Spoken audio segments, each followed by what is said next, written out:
How to make keto cheese omelet. Got cheese, eggs, and butter?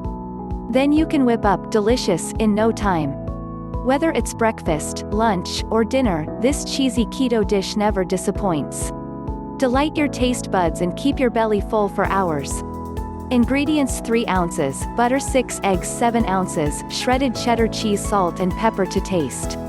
Instructions: whisk the eggs until smooth and slightly frothy. Blend in half of the shredded cheddar. Salt and pepper to taste. Melt the butter in a hot frying pan. Pour in the egg mixture and let it set for a few minutes. Lower the heat and continue to cook until the egg mixture is almost cooked through. Add the remaining shredded cheese. Fold and serve immediately. Tip: spice up your creation with herbs, chopped veggies, or even a side of salsa. And feel free to cook your omelet in olive oil or coconut oil for a different flavor profile.